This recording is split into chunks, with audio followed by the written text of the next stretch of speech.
माझ्यासोबत लग्न का करत नाही असे म्हणून एका युवकाने मुलीच्या आई, वडील व बहिणीस कोयत्याने मारहाण करून गंभीर जखमी केल्याची दुर्दैवी अशी घटना संजवाड तालुका दक्षिण सोलापूर येथे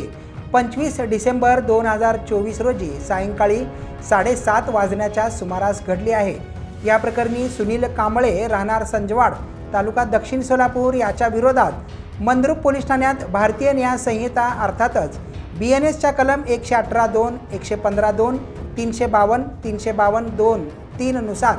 गुन्हा दाखल करण्यात आला आहे। याबाबत पोलिसांनी सांगितले की 25 डिसेंबर 2024 रोजी सायंकाळी 7:30 वाजण्याच्या सुमारास फिर्यादी सिद्धव्वा सुहास बनसोडे वय वर्ष 58 या घरी असताना एक युवक हा फिर्यादीच्या घरी येऊन मुलीस माझ्यासोबत लग्न का करत नाही असे म्हणून शिवीगाळ मारहाण करत हातात कोयता घेऊन पाठीमागे लागला असता मुलगी पळत घरी आली तो मुलीच्या मागे देखील पळत सुटला। त्यावेळी फिर्यादीने त्या युवकास समजावून सांगत असताना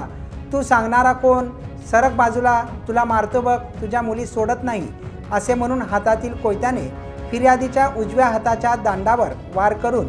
गंभीर दुखापत केल्याचे फिर्यादीत म्हटले आहे। या घटनेनंतर फिर्यादी व फिर्यादीचा पती व मुलगी याच्यावर खासगी रुग्णालयात उपचार सुरू असून